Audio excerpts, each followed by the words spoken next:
As a part of NASA's CLIPS initiative, Blue Ghost Mission 1 will deliver 10 NASA payloads to Mare Crisium, which is in the northeast quadrant of the moon's near side. This mission in particular marks a significant step forward in advancing our lunar research and enabling a sustainable presence on the moon. Ignition. And liftoff. Fairing separation confirmed. We're all one team, but it's another thing to hear it, especially in this moment. It's like you said, really their job is beginning now. Firefly Blue Ghost, separation confirmed. SSC has AOS, stand by. We have acquisition of signal with the Blue Ghost lander. It's up to us to make sure that Blue Ghost gets to the moon safely. When we first got into space and started getting telemetry, I think all of us had just a moment, challenges we faced.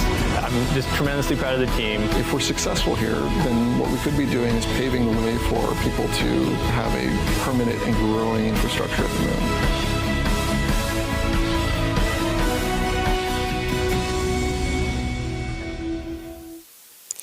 You're looking at Firefly Aerospace's Mission Operations Center here in Austin, Cedar Park, Texas, just north of Austin, where the team has been operating Blue Ghost Mission 1 for the last 45 days since launching from Kennedy Space Center.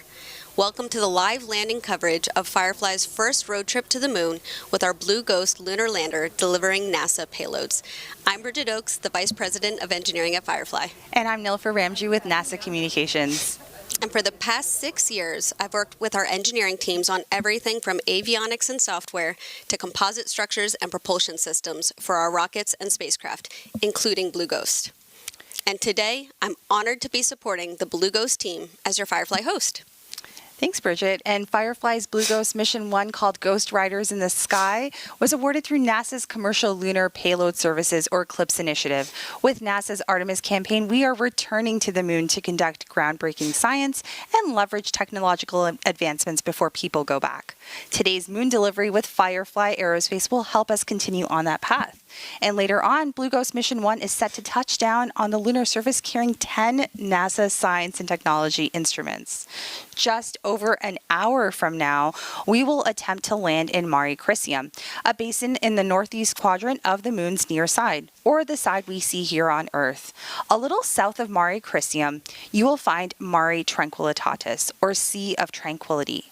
That location might sound familiar, since that's where the first Apollo astronauts landed on Apollo 11 in July 1969. That's over 55 years ago. This Blue Ghost mission has been a journey not only for our Firefly team, but the friends and family who have supported us. More than 750 Firefly employees have played a role in bringing this historic mission to life, and their loved ones have been an integral part of this journey.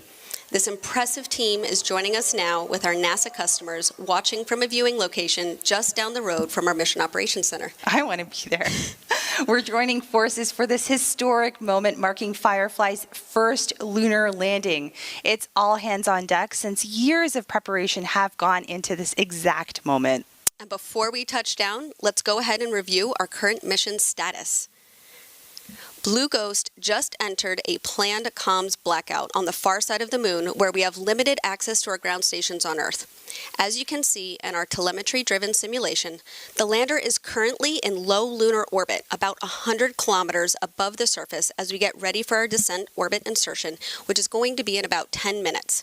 This critical 19-second burn will put Blue Ghost on its descent trajectory, and then we'll coast for about 50 minutes.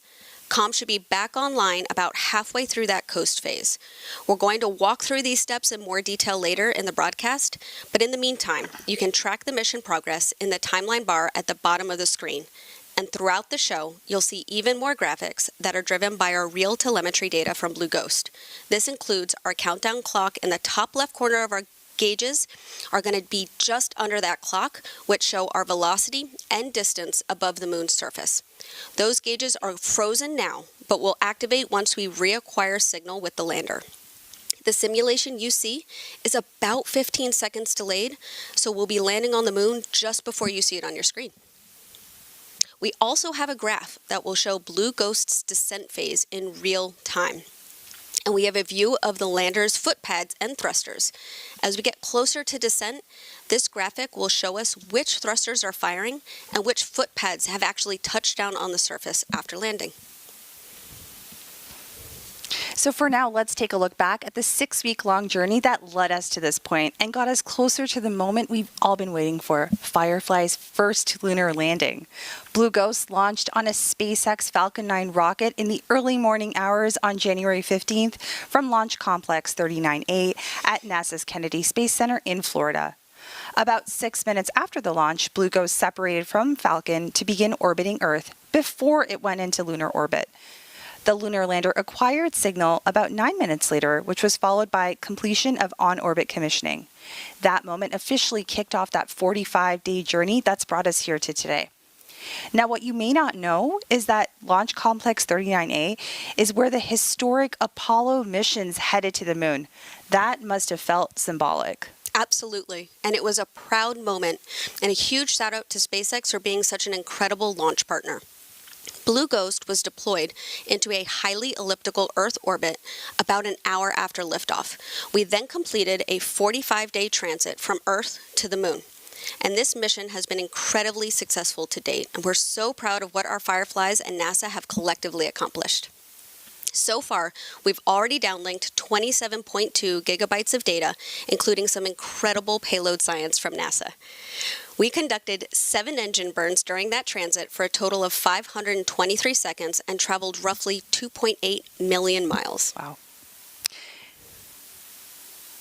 This included 25 days in Earth orbit, where Blue Ghost took a phased orbital approach with 3.5 elliptical orbits around Earth that got us closer to the moon each time. Then we performed what's called a trans-lunar injection to escape Earth's gravitational pull and completed a 4-day transit to the moon. A lunar orbit insertion burn was then performed to enter the moon's orbit, where Blue Ghost spent the last 16 days. Additional maneuvers were performed during this time to enter a low lunar orbit. This brought us to about 100 kilometers above the moon. That's where the lander is right now as we get ready for our descent orbit insertion. No pressure, 100 kilometers. And during Blue Ghost's road trip to the moon, Firefly was able to downlink some pretty incredible imagery. Let's take a look back at that footage. So without a doubt, no matter how many times I see these, I am proud, inspired, and frankly speaking, just blown away at how stunning our Earth and moon look in the darkness of space. Now, when you're headed to the moon, that trip can vary depending on the selected route. Some might be a lot quicker than others, but Firefly chose that scenic route. We did, and there are a lot of benefits to that scenic route, actually. With that 45-day transit, we were able to conduct rigorous health checks on each Blue Ghost subsystem and on each of those NASA payloads. This route also gave us ample time to calibrate our propulsion system ahead of each of those critical maneuvers. We could then analyze the data from each burn so we could better predict performance and optimize our trajectory. Once we entered lunar orbit, we also had more time to calibrate our vision navigation system and verify its operations, which enable that precision landing. And most importantly, we were able to conduct payload science operations throughout that road trip and capture some incredible data for our NASA customers. Our NASA payload teams are pleased with the science and tech operations they have been able to conduct while Blue Ghost has been in transit. Among the 10 NASA instruments being delivered, I'm happy to share that all of them are expected to be healthy, so they are ready to work shortly after we touch down on the moon this morning. We'll be talking through the largest CLPS manifest to date in more detail later on, but off the top, we do have a couple of key highlights we can share.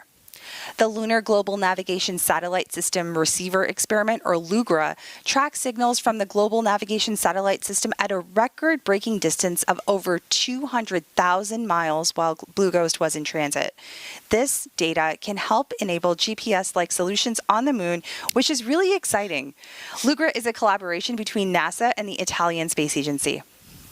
Another instrument, the Radiation Tolerant Computer, or RAD-PC, also began demonstrating the computer's ability to withstand space radiation while passing through the Van Allen radiation belts.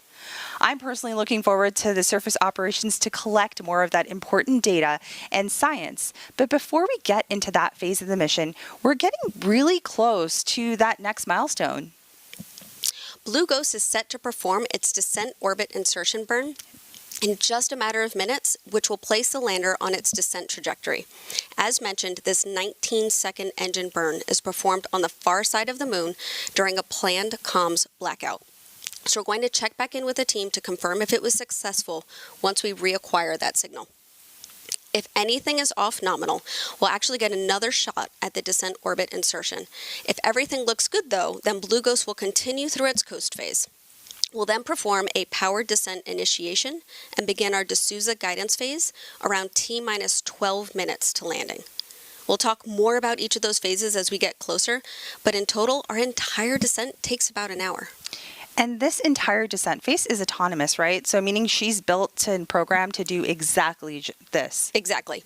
However, Firefly does have the ability to override the descent and send commands to the lander as needed up until that powered descent initiation or the braking burn. Got it. That lasts about 9 minutes. It's at that point that we let Blue Ghost take the wheel before touching down in Mare Crisium. If you're looking at the moon from the Earth's northern hemisphere, it's a large basin that's located in the northeast quadrant of the moon's near side. This landing site was actually chosen by NASA. Can you tell us a little bit more about how that decision was made? Yeah, of course. The landing site selection for CLPS has been an interesting evolution since the initiative has matured and the different contracts have been awarded. In the early days of CLPS, companies chose their landing sites that suited their lander performance and safety.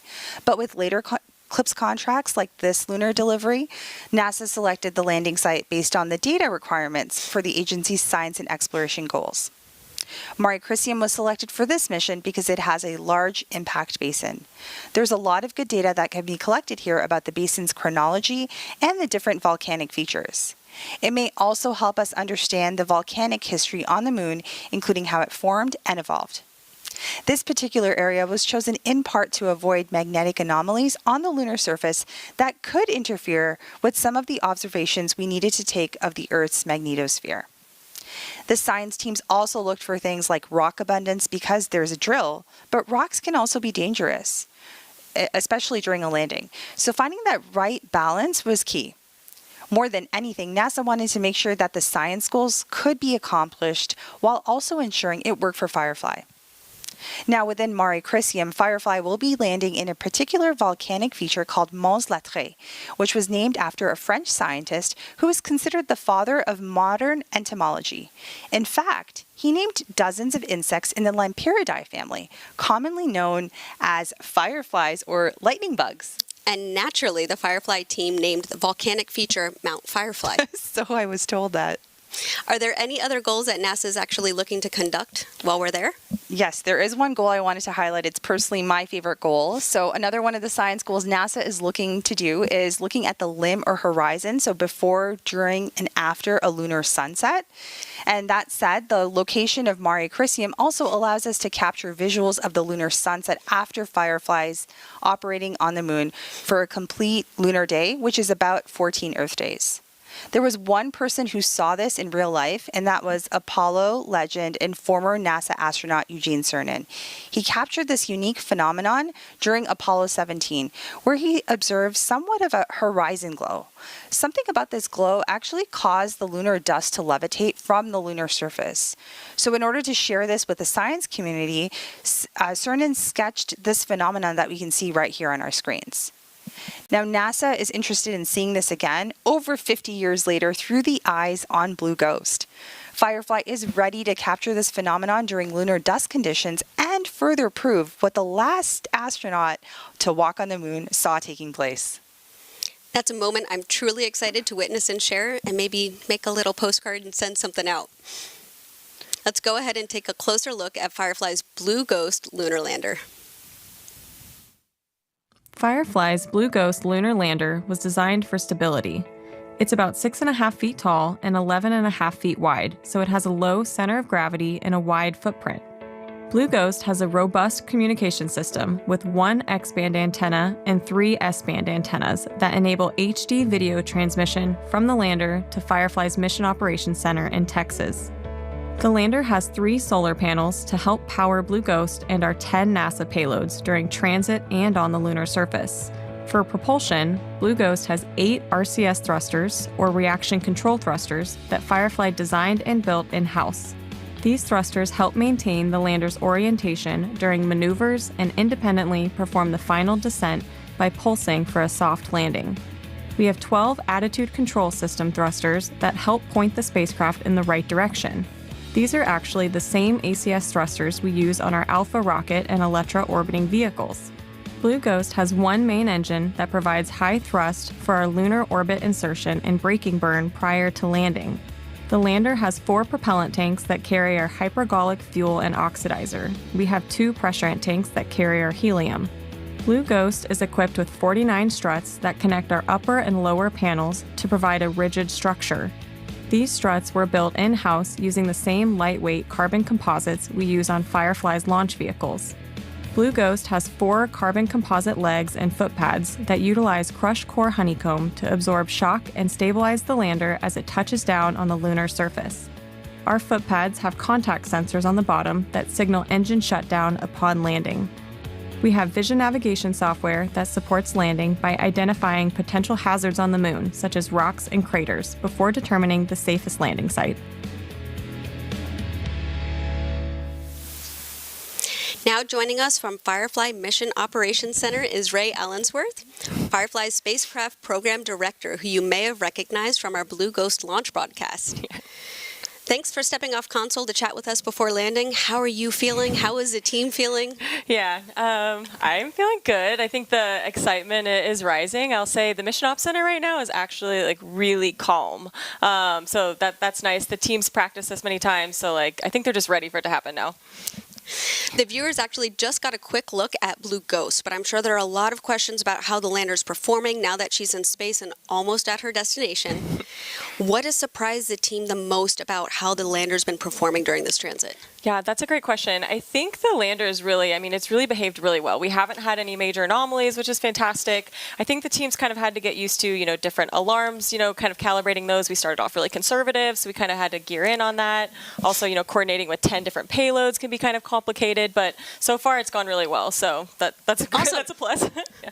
And Ray, I really wanted to hear about the design and manufacturing process. Can you tell us a little bit more about that? Yeah, absolutely. So a lot of our Blue Ghost is built in-house, which is amazing. I'd say really focusing on our vertical integration. There's a lot of carbon composites on there. I think all of our primary structures are carbon composites made up at our rocket ranch. So are our core avionics, our harnessing, our battery, and all of our fluid lines. So going into this, we really wanted to build a really robust system, but also a really structurally sound one. You look at our lander and it's a little bit shorter, it's a little bit wider. So we're really, designing it for stability on the moon. Awesome. So of course, we talked about the RCS thrusters a little bit, right? Yeah. And so we like to lovingly call those Spectre. Yes. They are a 200 Newton hypergol engine, which we started development for in mid-2022. And by that December, we were already doing the testing. Yeah. And then in 2 years, we did all of the development, the qualification, the acceptance testing, and then we built all of the 8 flight engines. Right. Yeah. So, Bridget, you worked on these RCS thrusters, if I Yeah. remember correctly. Do you want to tell us a little bit about that evolution or that process? It's a lean team, right? So we started 2022 with maybe 4 people, not even 30 years old. Yeah, exactly. And it was just such a fast turnaround with all of that development, that energy. We learned a lot from NASA and previous Apollo missions. We took that heritage and through all of that iteration and testing, we've had some pretty successful firings so far in space. Yeah. That's definitely a fast and furious trip to the moon that's led us to today, but inspiring just to say the least. So, Ray, thank you so much for being here. Bridget, thanks for your insights. We want you to get back to mission control, but we'll catch you hopefully after the landing. Yeah, I'll see y'all after. Thank you. See you later. Bye.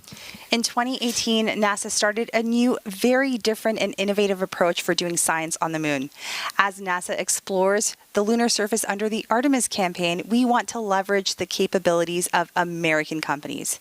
So rather than NASA owning the missions and operating traditionally, we made a concerted effort to use commercial services and public-private partnerships. And Commercial Lunar Payload Services, or CLPS, was born. Let's take a closer look at NASA's CLPS initiative, which is helping bringing Firefly's first mission to life. Our moon. It seems so close in the night sky, but getting there is really hard. But what if there was a way to change that? Only a few nations have successfully landed on the moon. As NASA sends astronauts back to the lunar surface, this time to stay, we will need to send science and technology instruments ahead of time to lay the foundation for human exploration.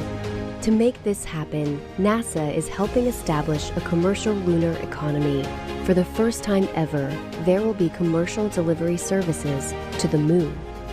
We are enabling American companies to send our payloads to the lunar surface for us. These delivery services will expand our capabilities for exploration, radically increasing the amount of science we can achieve.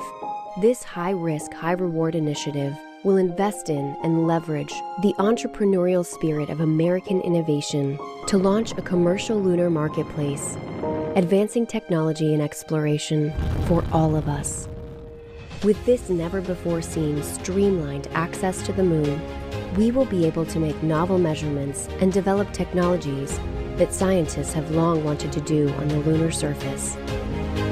And as this new industry matures, this commercial delivery service for NASA and other customers could expand beyond the moon to other destinations in our solar system. And we can learn to live on another world because we are explorers. If you're just joining us, we are now past that hour mark with just T-minus 52 minutes until landing. This moon landing is for Firefly's first mission to the moon. The company's Blue Ghost lunar lander is still in a planned communications blackout, and we expect to gain signal in approximately 10 minutes after Blue Ghost emerges from the far side of the moon. While we get ready for that next set of milestones before landing, let's take a moment to talk through this flight manifest. This is the largest payload manifest on Eclipse delivery with 10 NASA science and technology instruments on board. Diving right into the NASA payloads on this flight, we have the Next Generation Lunar Retroreflector, or NGLR, which is a passive instrument, meaning it does not power on. Instead, it will beam incoming laser light from Earth back in the same direction. The time it takes for the light to bounce back can be used to calculate the moon's shape and distance from Earth. Another payload on this flight, the Lunar Environment Heliospheric X-ray Imager, or LEXI, will aim to capture the first global images of the magnetic field that shields Earth from solar radiation, providing insight on how space weather impacts us here on Earth. During transit, LEXI operated for more than 50 hours total in preparation for collecting images from the lunar surface. Now let's talk about RADPC next. RADPC is the Radiation Tolerant Computer Demonstration. You can't send just any computer into space. That harsh environment in space and on the moon can lead to malfunctions, system crashes, and permanent damage. Designed to recover from issues created by radiation, RADPC provides a cost-effective solution for a radiation-tolerant computer, which, if effective, could improve the safety for future Artemis missions. Now, during transit, RADPC successfully operated while passing through the Earth's Van Allen radiation belts, a positive sign that the computer is working as intended. Next up, we're going to talk about the Lunar GNSS Receiver Experiment Payload, or LUGRA. We discussed earlier is jointly developed by NASA and the Italian Space Agency. LUGRA is investigating whether Earth-based global navigation satellite systems, or GNSS signals like GPS, can be used for space-based positioning, navigation, and timing from a spacecraft's initial launch to lunar landing. During transit to the moon, LUGRA successfully tracked GNSS signals from GPS and the European Union's Galileo constellations, and broke the record multiple times for the farthest GNSS signal acquisition ever, peaking in lunar orbit at 243,000 miles from Earth. LUGRA's signal reception on the moon's surface could mean a lot of things for future Artemis missions and the space sector. These are just 4 of the 10 payloads being delivered to the moon today for NASA. So let's head over to Antonia Jaramillo to learn more about SCALPS and EDS, some of our dust instruments on this flight.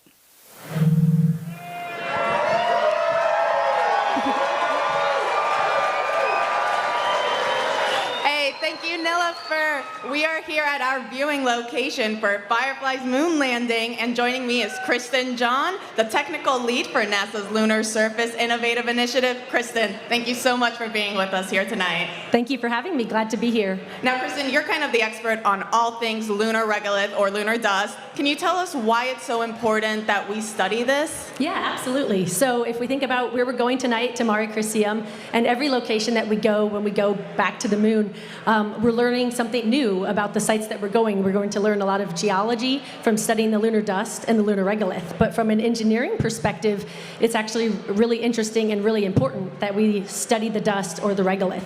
So we learned from Apollo what a huge challenge and what a huge barrier the lunar dust can be for all of the equipment that touches the lunar surface. So if you think about the household dust that we have, that's not what the lunar dust is like at all, right? So we have a different environment on the moon. So on Earth, we have an atmosphere that protects us, but on the moon, we don't have an atmosphere. So over the billions of years that the moon has been around, it's been bombarded by these impacts and by meteoroids. And so that's created this, these impacts that have created this fine dust. So we have this really small particulate. And then on top of that, because we don't have erosion on the moon like we do here on Earth, the particulate is also very sharp. So it's much more like fine pieces of glass or shards of glass.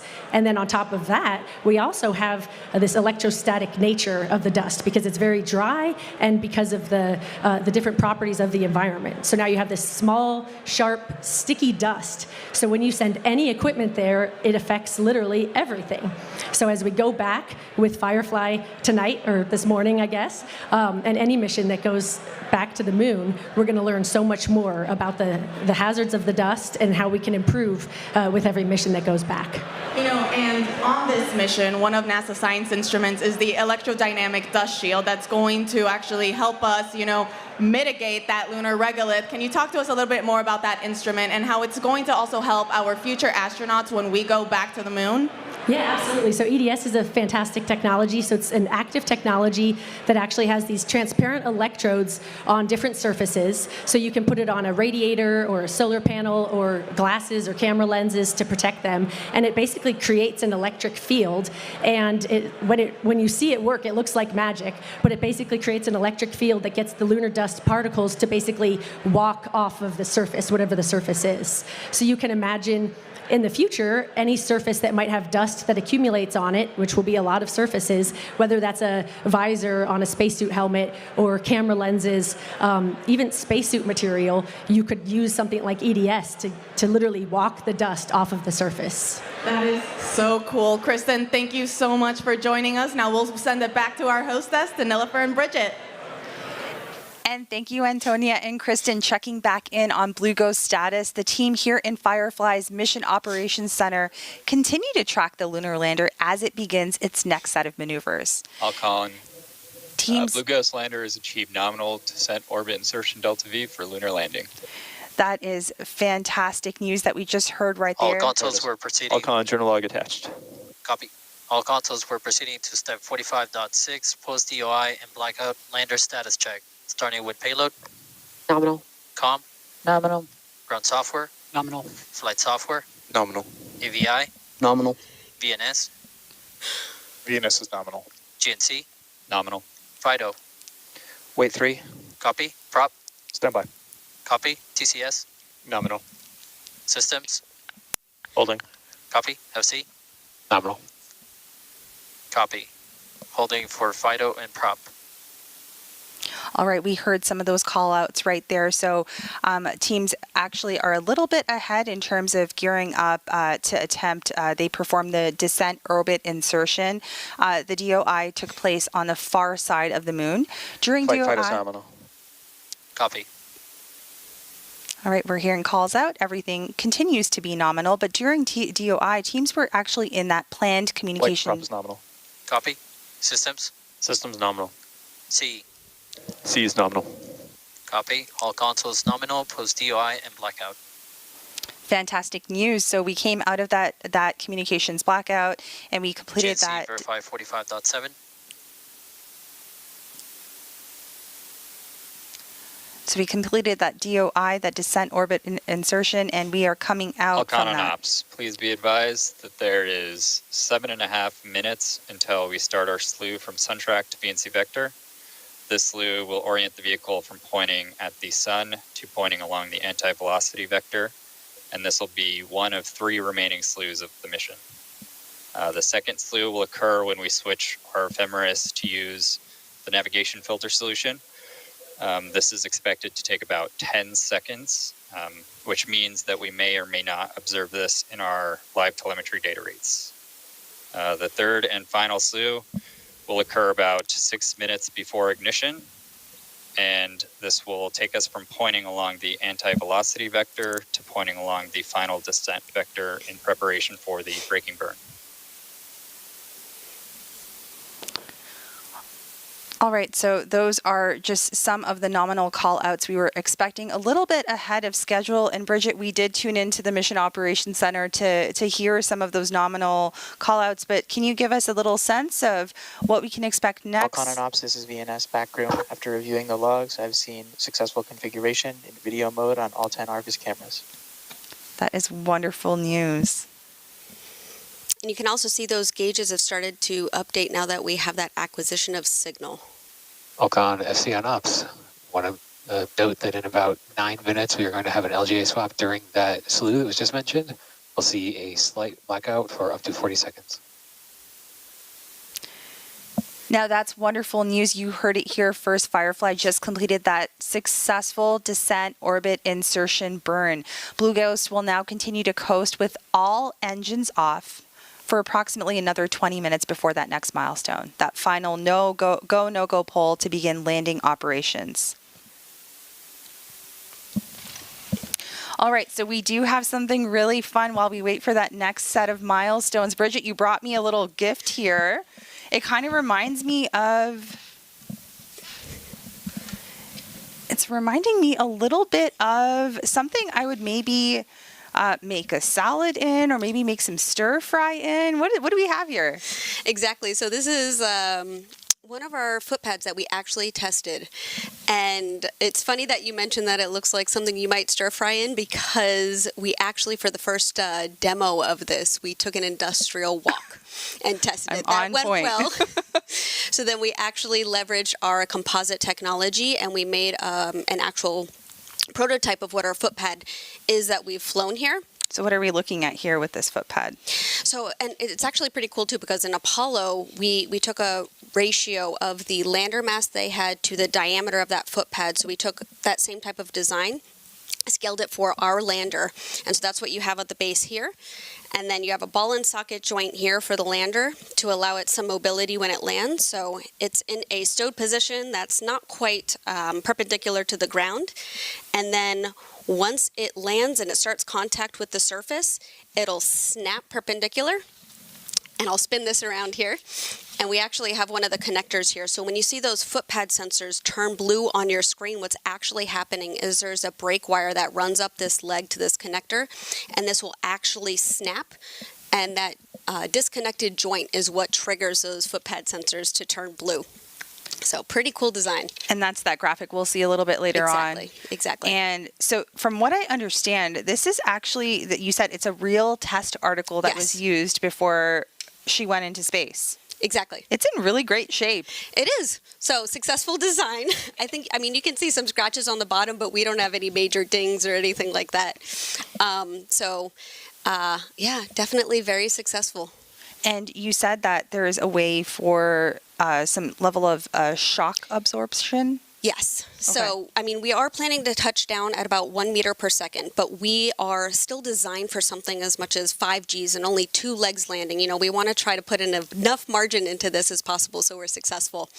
And what we, I don't actually have a piece of the honeycomb core here, but you'd actually have a cylindrical section inside this lander leg that acts similar to something in your car that crushes. So it would be a plastic deformation of that core inside of here. So maybe anywhere from a centimeter to an inch of that will actually compress and absorb some of that shock from that landing. I hope you have other goodies to show me a little bit later on, because I'm fascinated by this. And as we wait to learn more about about the mission, some of our other NASA payloads on board will continue to to talk a little bit more about those. So another instrument on this flight is the Lunar Instrumentation for Subsurface Thermal Exploration with Rapidity, or what we know as LISTER. It's equipped with a drill and a thermal probe which will dig up to a depth of 3 meters into the lunar surface and take some thermal measurements. By making similar measurements at multiple locations on the lunar surface, LISTER could shed light on the geological processes that shaped the moon.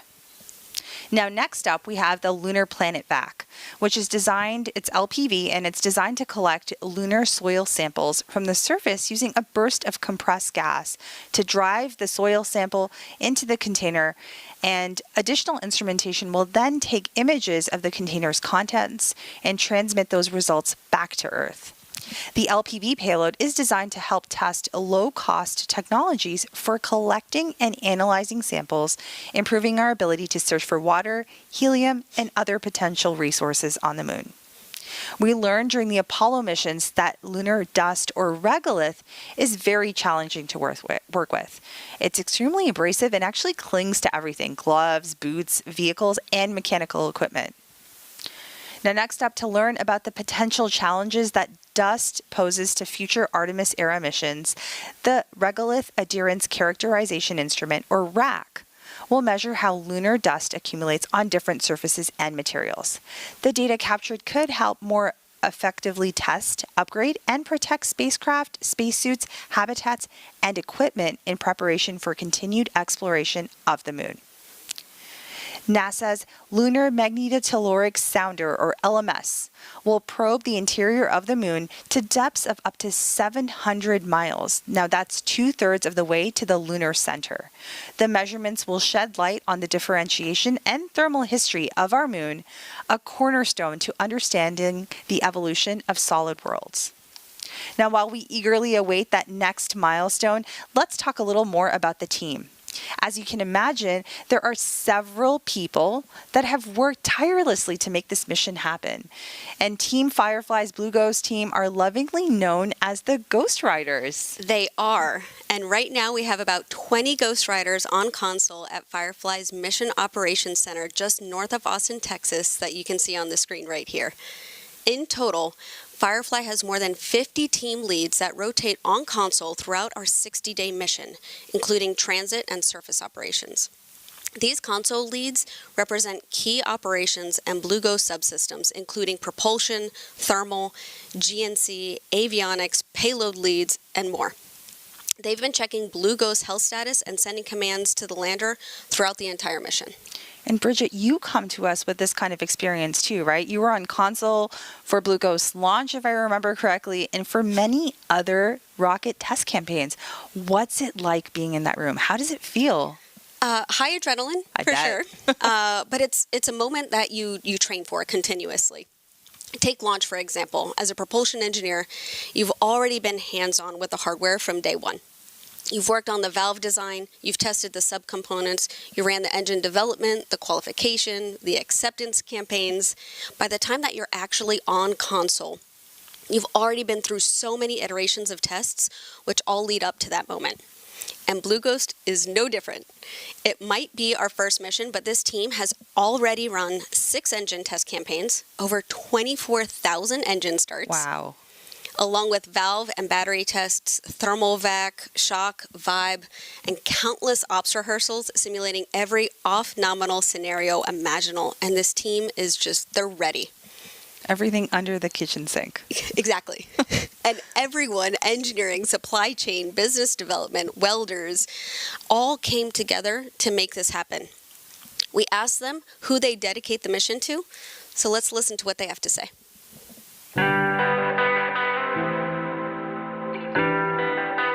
If I could dedicate the mission to anyone, it would be the Blue Ghost engineers at Firefly. I'd have to dedicate it to my brother. He's very special needs, so he doesn't get to necessarily pursue a lot of these kind of things. I'd probably dedicate it to Dr. Woody Flowers. If I could dedicate this mission to anyone, it would be my daughter. I would dedicate it to my son, Bear. He's 1.5 years old, and he's named after me and my dad, Barry. Our names are on the plaque that's on Blue Ghost, so our names are going to be on the moon forever, and I think that's really cool. It would be my daughter. She's 14 months old. It would be to my 4 kids, Mateo, Elijah, Mia, and Isaac. It would be my 2 kids, Zara and Zach. I had both of them while at Firefly while working on this Blue Ghost mission. If I could dedicate Blue Ghost Mission 1 to anyone, I'll dedicate it to my wife and kids. It would be my grandpa, and then Eloise, Amelie, and Margot, my 3 nieces. So I would dedicate Blue Ghost Mission 1 to my family. If I had to dedicate Blue Ghost Mission 1 to anybody, it would be our family and friends. It would be my parents. It would have to be my parents. It would be my parents. It would be my parents. I mean, I think it has to be my parents. If I could dedicate Blue Ghost Mission 1 to anyone, it would be my mom. It would be my mom. It'd be a split toss-up between my fiance, soon-to-be wife, and mom. If I could dedicate Blue Ghost Mission 1 to anyone, I think it'd be all the people that came before us.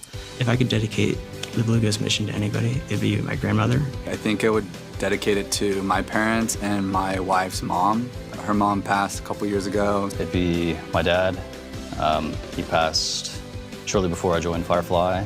So I would like to dedicate this mission to the future generations of space exploration. I would dedicate Blue Ghost Mission 1 to every single person in high school or college or even graduated and working in a different field who thinks that they're not good enough for space. I thought the same thing until I tried for it, and I was able to do it. And there are many, many people who are far smarter than me who feel the same way. So give it a shot. Take your own moon shot. That's what I did.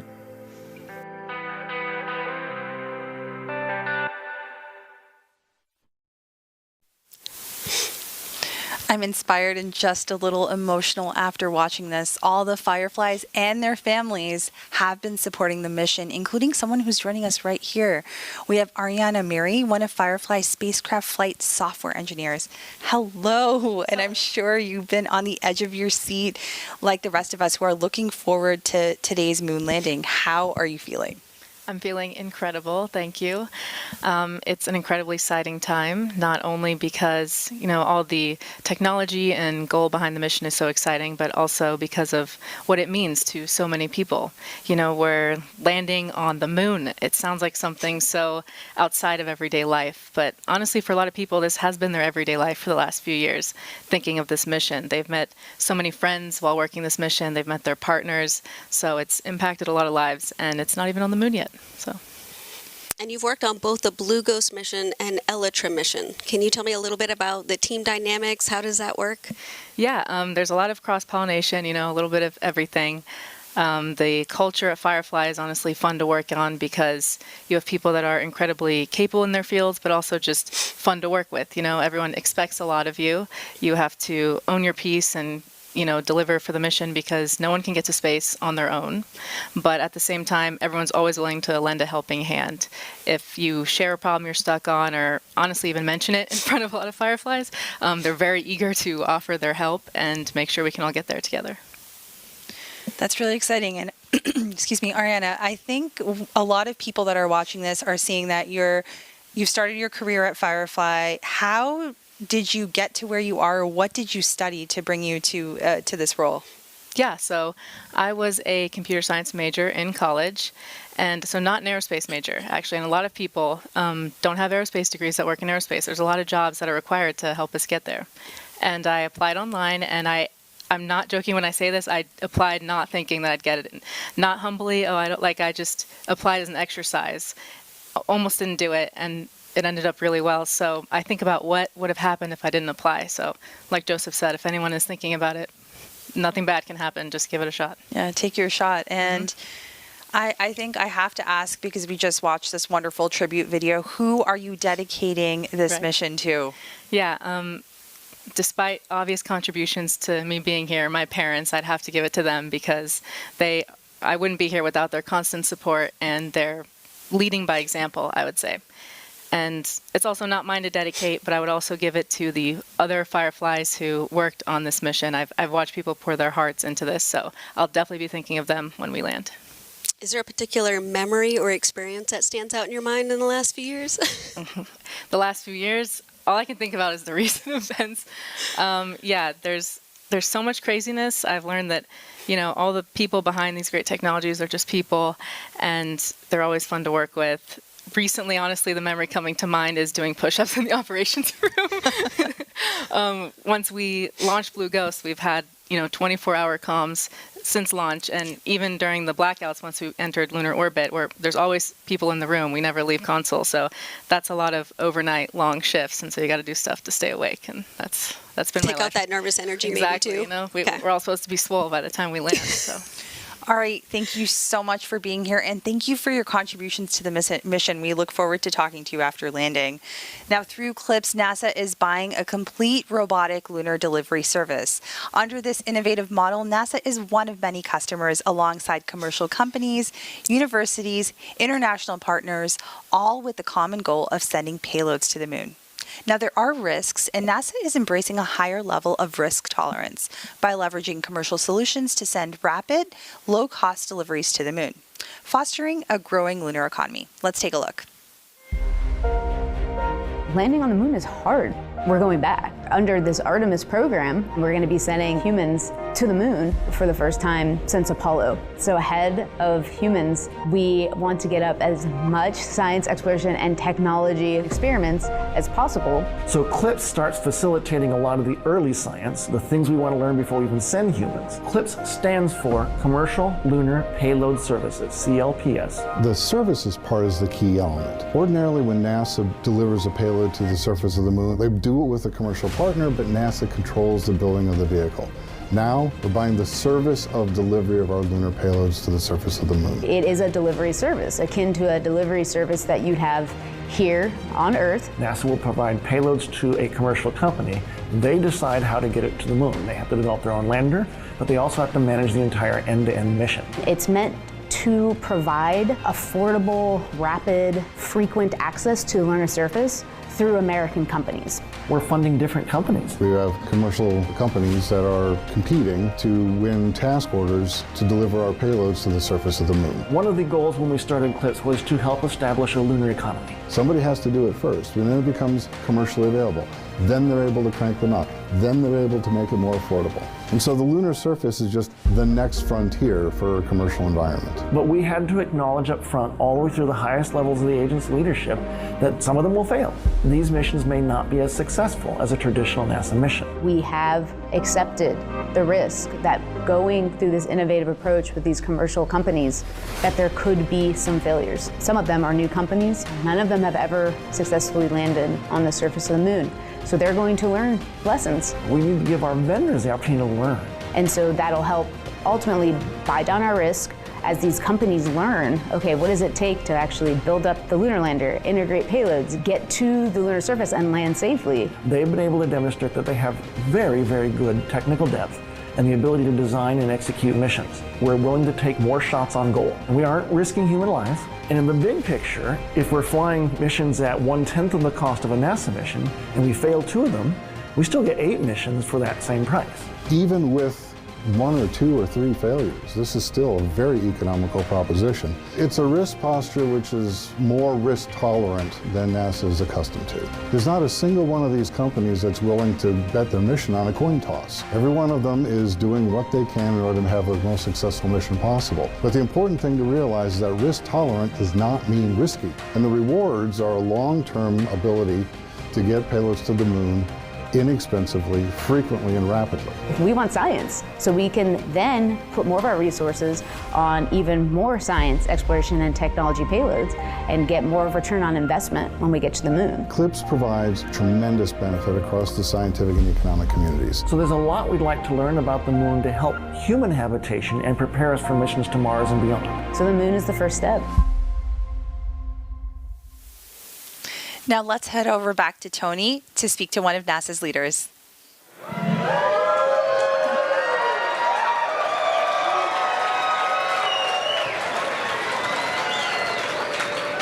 Hey, thank Thank you so much, Nilüfer. It's always an honor to be joined by NASA leadership, and joining me now is NASA Acting Administrator Janet Petro. Janet, how are you feeling with less than 24 minutes to go until landing? I can't tell you how excited I am right now to get to be here and experience the landing on the moon. What that's coming up is very, very exciting. So I'm very excited for this moment. Same here. Now, Janet, can you tell us why it's important that we maintain an American presence on the moon?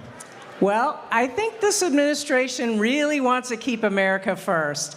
And I think the way that we keep America first is by dominating in all the domains of space. And the space domain of space we're going to capture tonight is going to be on the surface of the moon and around the moon. So as long as we keep dominating that space, I think we're going to be putting America first. We're going to make America proud. We're doing this for the U.S. citizens. So very exciting, and I really think we need to keep pushing forward. And as it's been described all this evening, the Commercial Lunar Payload Services, this program, which marries NASA, a little bit of seed money with the commercial private industry, bringing them forward, building that lunar economy. Building that economy is what's going to make us dominate in and around the moon, so we've got to do it.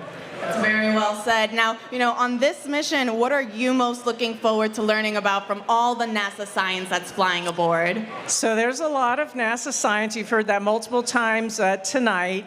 And you heard about the, the study of the lunar surface and the soil and all that. But the one payload that I'm most excited about is the electrodynamic dust shield, because it was that technology was developed at the Kennedy Space Center, and I know that team is so excited to see that technology go to work on the Blue Ghost. And I think everyone remembers from Apollo the difficulty of all the dust and how it would cover the cameras and on the vehicle itself and the solar panels. And so by having this electrodynamic dust shield, it'll prove out that technology, which the dust will not be a problem, hopefully, as we go forward.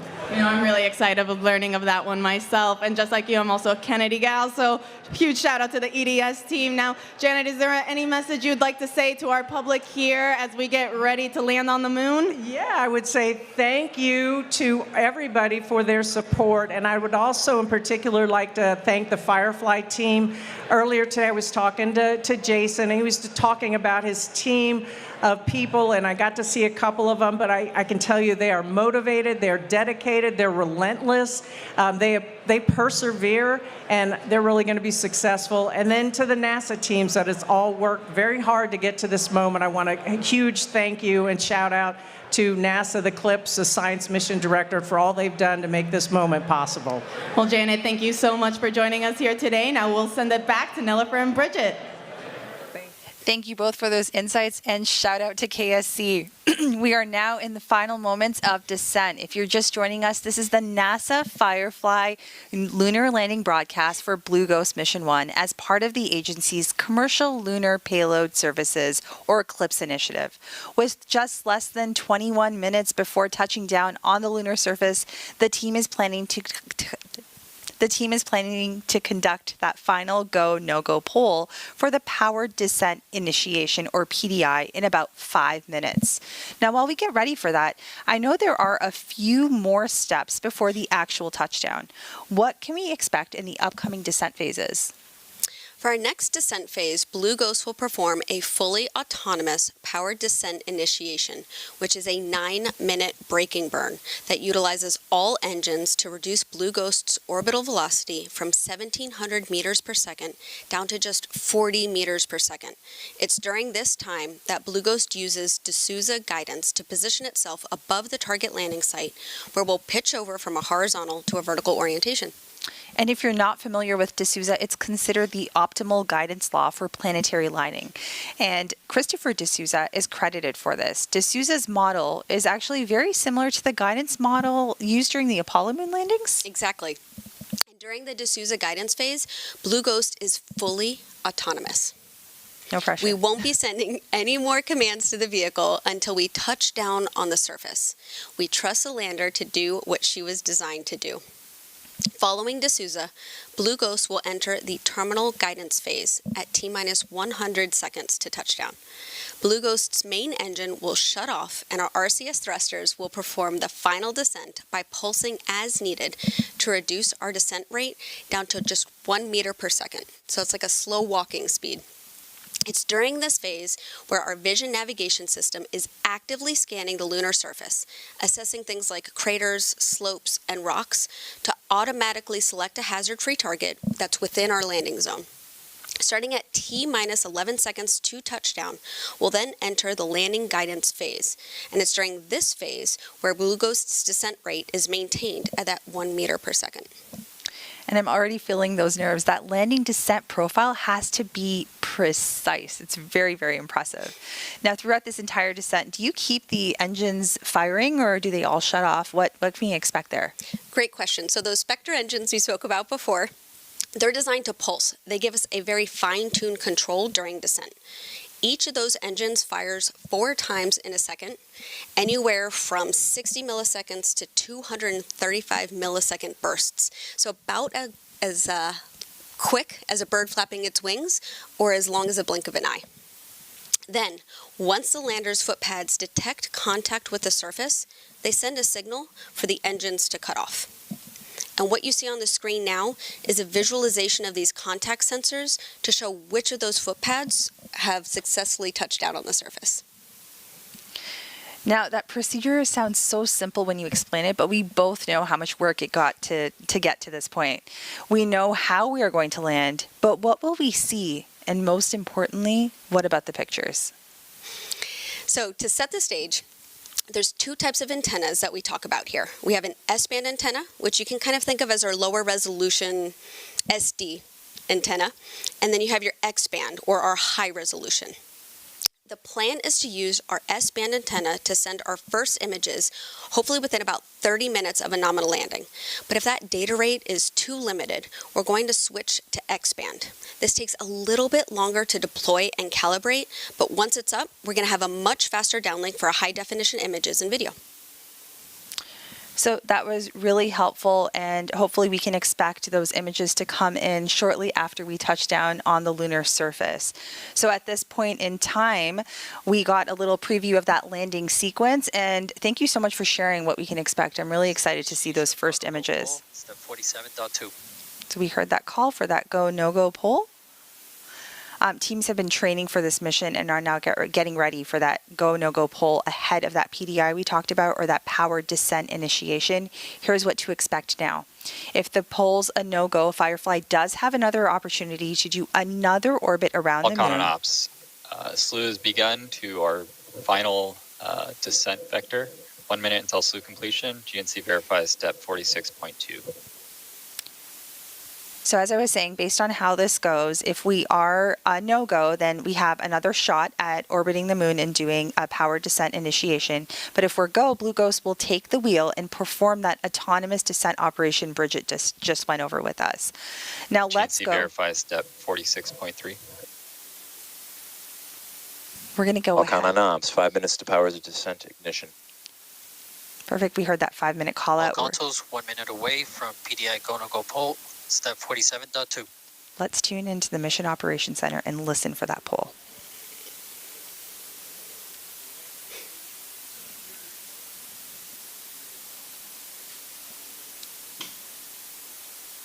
So what y'all are seeing on the screen here are those positions in the Mission Operations Center, and we'll see those light up as they give their go or no-go commands. And on our screen right now, we are seeing our flight director, right? That's right. So that's Charles right there. He's our flight director for this mission. All on ops. SLU is complete. GNC verifies step 46.4. Right. Everything continues to remain nominal as we stand by for that go, no-go poll. All on op. VNS is reporting position covariance below 50 meters.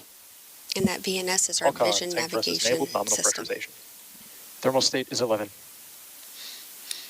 We will be starting PDI at 97% state of charge.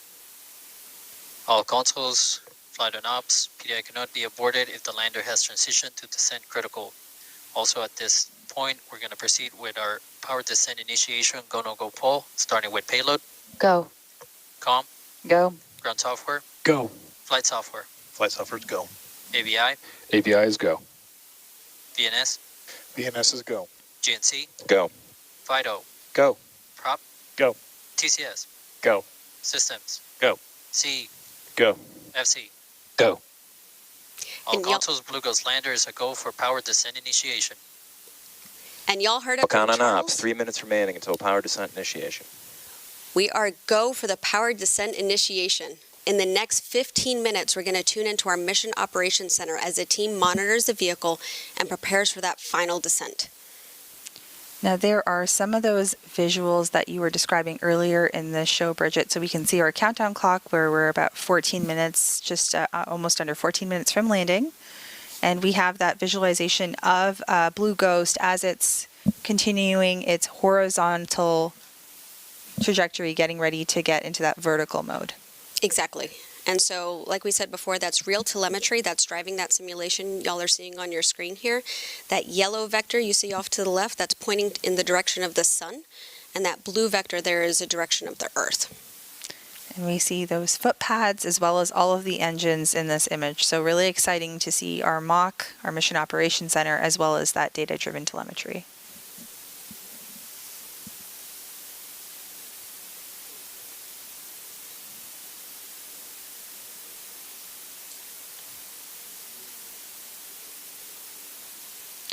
All right, if you are All just count on ops. 2 minutes remaining to power descent initiation.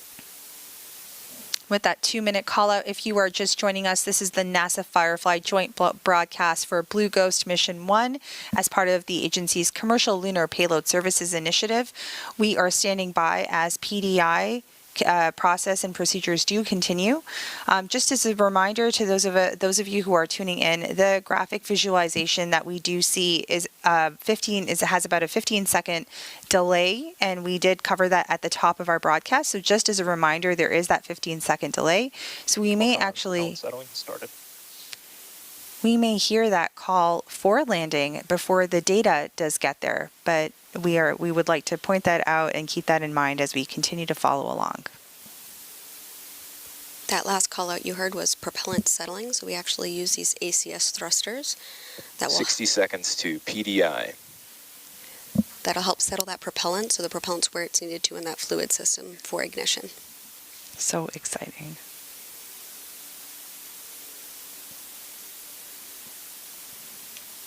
Fun fact, we actually use those ACS thrusters on our Alpha launch vehicle as well.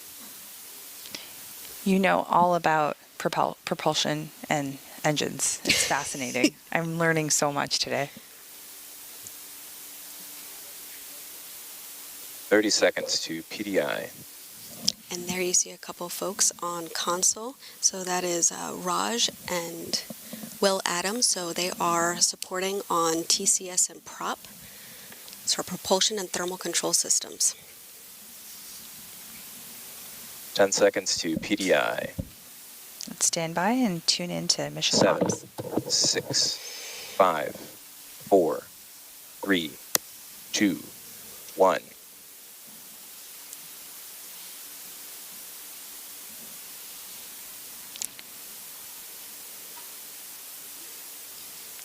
So the lander is performing that 9-minute powered descent initiation using all of its engines to reduce. And you can see that on the simulation right there with Main the engine engines on. going. Main engine is on. We see that Descent critical. call All outs consoles going flight on. on ops and abort is no longer possible. Right, teams have been practicing for this moment, and we see that taking place right now. And this is where the lander is positioning itself closer and Ignition closer. temperatures nominal. Nominal callouts. Guidance mode D'Souza. 48.1 confirm. And we heard that D'Souza guidance. Attitude and rate errors look like they converge back to nominal after the transition. Current draw is nominal. Tank pressures are stable. Prop is nominal. And remember, this burn lasts VNS is stable. Nominal. about 9 minutes. Navigation filter is well behaved. We love when things are well behaved. Exactly.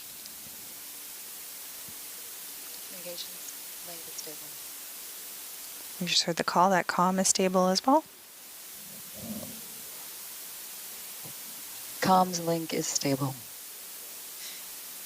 It's during this burn where we are going All con and ops, 9 minutes remaining to pitch over. 455 kilometers south of the target, 16 kilometers above it.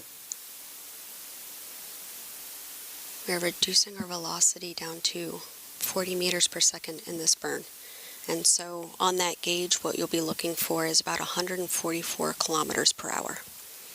And just as folks are tuning in right now, our PDI is actually that braking burn. Exactly. So we're continuing to slow our speed down and bring the vehicle from a horizontal configuration or horizontal orbit into a we're pitching over the lander into a vertical configuration. Exactly. All of our RCS engines are firing at a mid to high throttle here in the anti-velocity direction to slow us down. We're shedding all of that horizontal velocity like you're saying.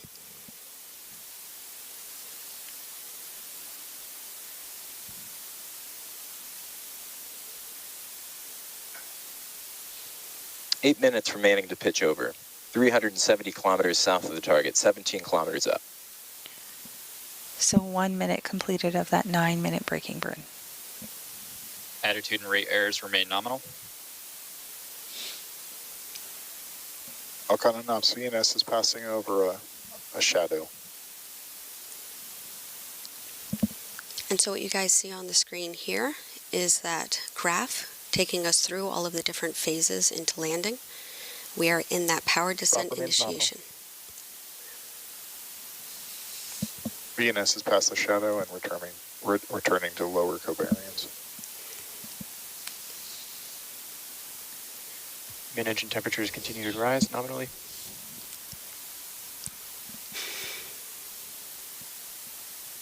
How are you feeling? Excited, nervous, anxious. Lots of feelings. 7 minutes to pitch over. 290 kilometers south, 16 kilometers up.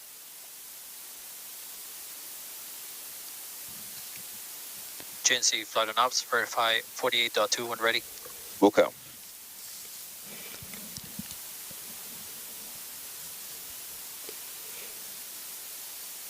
So we are seeing our various folks in the Mission Operations Center that are continuing to follow along during this braking burn called Power Descent Initiation, or PDI. All operations continue. Engines trimming out, target achievable, 48.2 confirm. Batteries at 92%. In the front left of the room there, where the camera's pointing, you're going to see that's 100% of those teammates with us from ASI and Space NG. So you're seeing folks from ASI, GNC1, GNC2, FIDO. You got Space NG with Vision Navigation Systems. 6 minutes remaining until pitch over. 222 kilometers south, 15 kilometers up. All right, we can hear that number. VNS is crossing over the final ridge as we enter the Marquisium. We're getting closer and closer to our landing site, Mare Crisium, on the northeast part of the moon, on the side that faces us here on Earth. Now there is a NASA console position as well. That's right. They're on the opposite side of the room, probably in the corner the camera can't see right here. And that's to conduct all of the 10 payload surface operations over the course of the next 14 Earth days or 1 lunar day. That's right. And I think that's fair, Navigation right? filter looks nominal, and Star Tracker is still in lock. So she's sitting in our payload seat. So she is. She's been phenomenal on this mission, and she's been with all of the payloads since the beginning. I remember interviewing her for our podcast, and she was phenomenal. She knows these payloads like the back of her hand. 5 minutes remaining until pitch over. 140 kilometers south, 13 kilometers up. So Farah's there tracking the health of the payloads and making sure everything is performing as expected. Absolutely. Yep. And we actually have 3 payloads on site for landing. We have EDS, Lister, LPV. The rest will be remote. So 3 out of the 10 payload teams are currently near the Mission Operations Center on site, and the remainders have their own control centers in other locations. And so this is a primary operations VNS center. is seeing drops to validate. They back to global. There's some backup rooms upstairs too for secondary, tertiary, and extra data review. Eyes up there. So you talked about 4 minutes remaining to pitch over. 110 kilometers south, 10 kilometers up. And on the screen right now, you see Joseph Marlin and Will Coogan. These are our CEs, our chief engineers. A fun fact, Will Coogan actually used to be a carpenter before he went back to school for his PhD. That we're in validate, so we're not global positioning. I think having all these varying backgrounds really helps you in your current work. So it's really impressive to see this team coming together. And not only are we seeing the teams in the room, but there are folks that are in back rooms, as you mentioned, that are also supporting this mission. Batteries today. at 90%. Exactly. So we see that speed has come down. VNS now sees we're back in global generating solutions again. That's 7 kilometers from the surface. That braking burn continues. Falcon and Ops, 3 minutes remaining until pitch over. 67 kilometers south, 7 kilometers up. Getting closer and closer to that lunar surface. Still nominal. Attitude and body rate errors still nominal.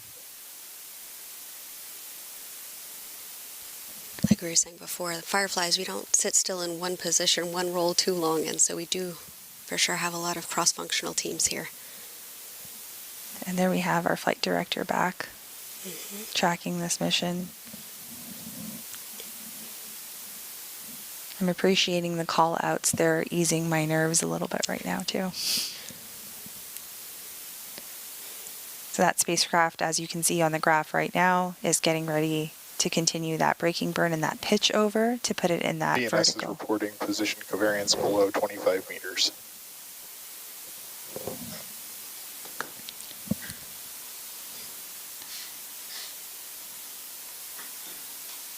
Two minutes remaining to pitch over. 35 kilometers south, 4 kilometers up. We are standing by for continuation of that powered descent initiation or braking burn.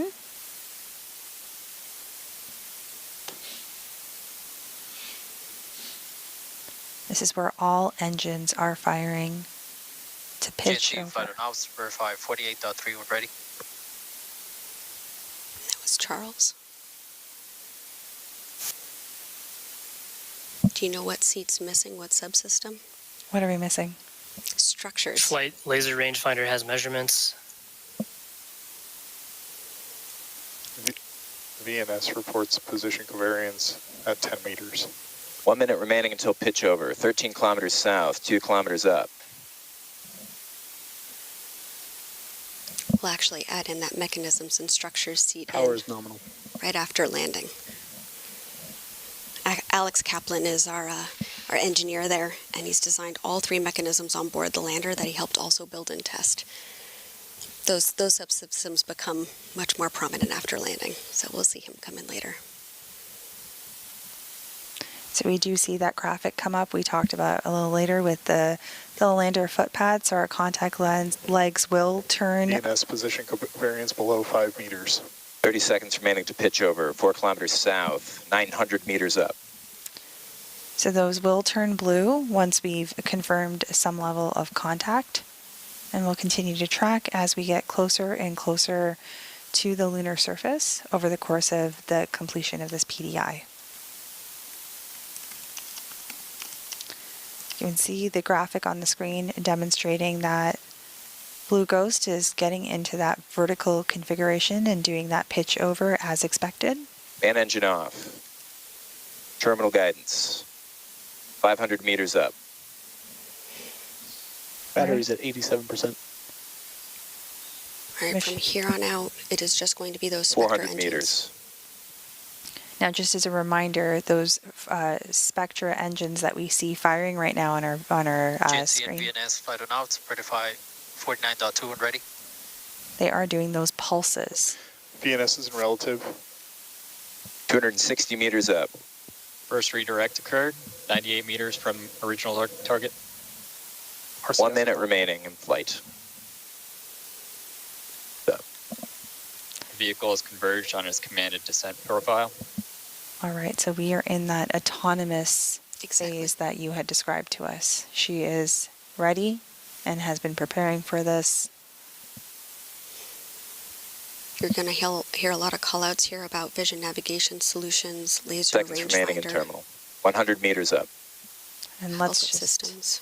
Navigation filter is still healthy. Second hazard avoidance occurred 5 meters from previous target.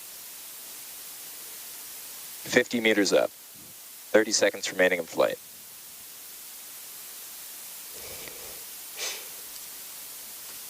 Payload verify 49.4. Copy. Verified. 11 meters up.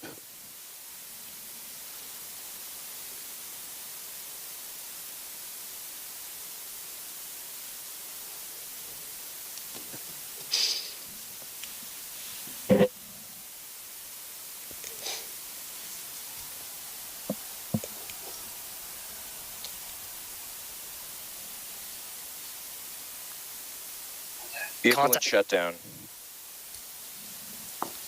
3 contact sensors tripped. Engine shutdown confirmed.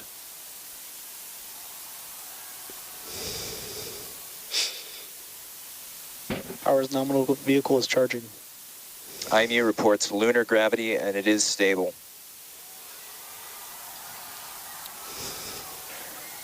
All Khan, Chief Engineer on Ops. Y'all select the landing. We're on the moon.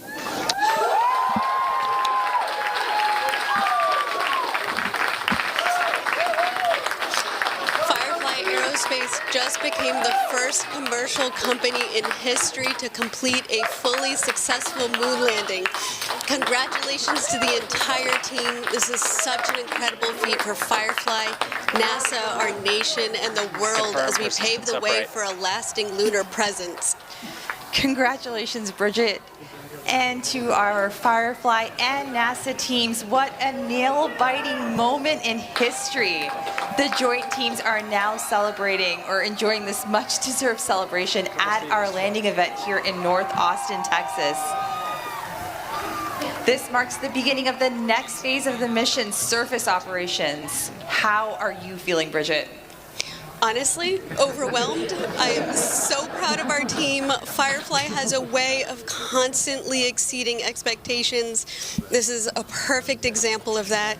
Over the last 4 years, so many dedicated Fireflies across different teams and disciplines came together to make this happen. Now we have a permanent presence on the moon with every employee's name engraved on a Blue Ghost plaque.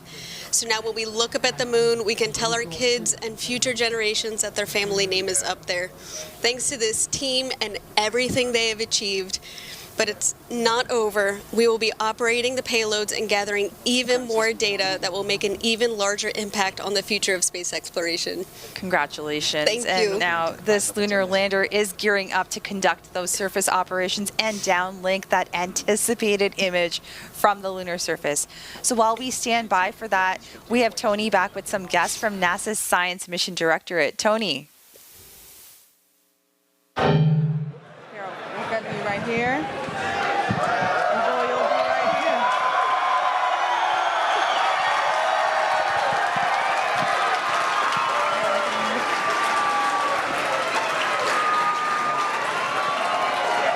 Welcome. Thank you, Nilifer and Bridget. Now joining us is Associate Administrator for the Science Mission Directorate, Nikki Fox, and then the Deputy Associate Administrator for Exploration with NASA Science Mission Director, Joel Kearns. Nikki, Joel, I mean, what a momentous occasion. How are you guys feeling? We're on the moon!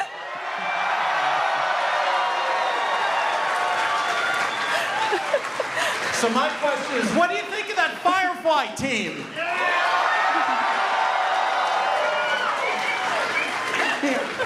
It is Such an exciting time. I mean, what a huge congratulations to everyone. Now, Nikki, can you tell us a little bit more about why this landing location was chosen and why, Blue Ghost is on the near side compared to when some other landing sites are chosen for other of our CLIPS flights? Yeah, absolutely.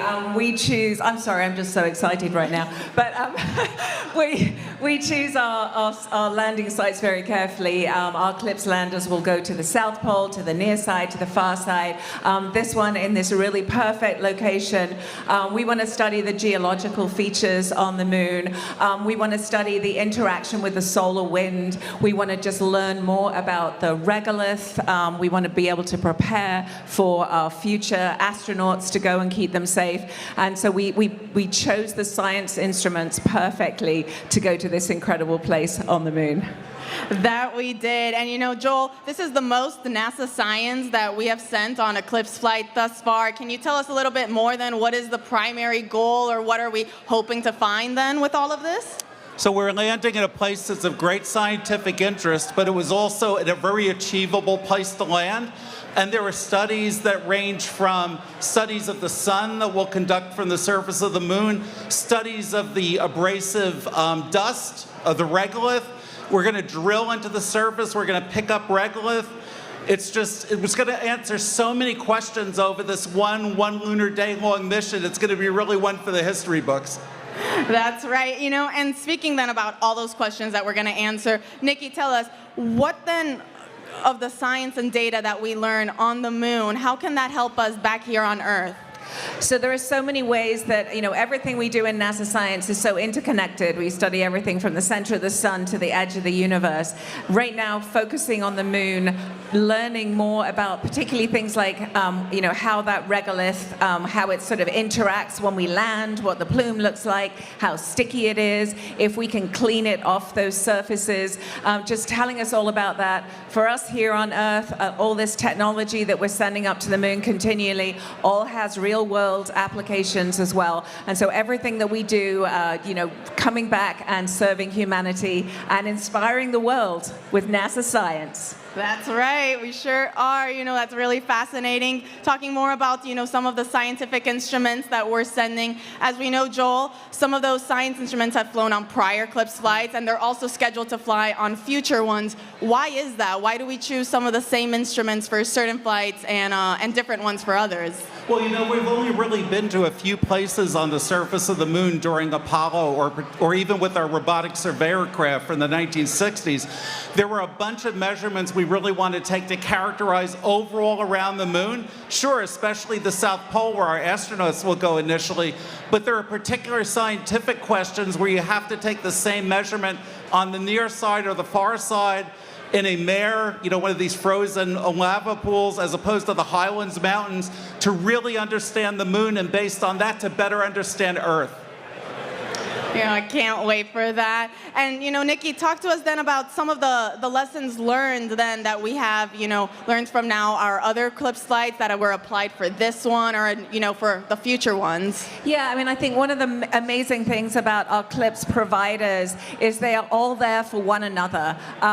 Even today, Jason was sharing stories about what some of the other teams have been sending. Good luck to Firefly today. It is just an amazing community. And that is what we wanted to do with the CLIPS program, was really get this sustainable commercial lunar economy and have it led by American companies. And that's so important to us. As Joel said earlier, we're not doing this as NASA. We're doing this in partnership with these American companies. And so, just seeing the community that we're building is just so amazing. And so just congratulations to everybody. Yeah, very well put. To both of you, how are you guys feeling right now that we're on the moon? I don't know, it's all in a day's work, isn't it? Really, it's a Sunday. No, honestly, it is so amazing. We were standing outside watching it, and Joel was getting instant, feedback from all those amazing people in the mock. And it's just incredible it was just, I don't know, seeing it come down and then you're suddenly like, oh my God, it's 5 kilometers above the surface. And so it's just an amazing, amazing achievement. I am so proud of everyone in this room because you all had a part in putting this lander on the moon. Whether you're a Firefly or whether you're a family member of a Firefly or whether you're a member of the amazing NASA science team, congratulations!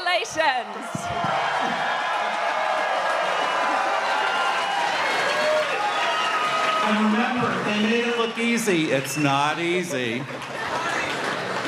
Thank you, Nikki, Joel, so much for joining us. Now we'll send it back over to our hostess, to Nilofer and Bridget. Welcome back. For those just joining us, Firefly successfully touched down on the moon in an upright, stable condition, becoming the first commercial company to complete a fully successful moon landing. We expect to have the first image within the next 10 minutes, depending on the signal strength of our S-band antenna. The timing will vary based on the position of our lander and the ground stations on Earth. If the S-band data rate is limited, we'll likely need to switch over to that X-band antenna, which needs to be deployed and calibrated. At that point, we'll plan to share the first image during our press conference in a few hours. And I don't know about you, but we're on the edge of our seat waiting for these first pictures. How are you, or how does it feel knowing that Firefly is leaving their mark on the moon? I don't think there's another feeling that even remotely compares to this right now.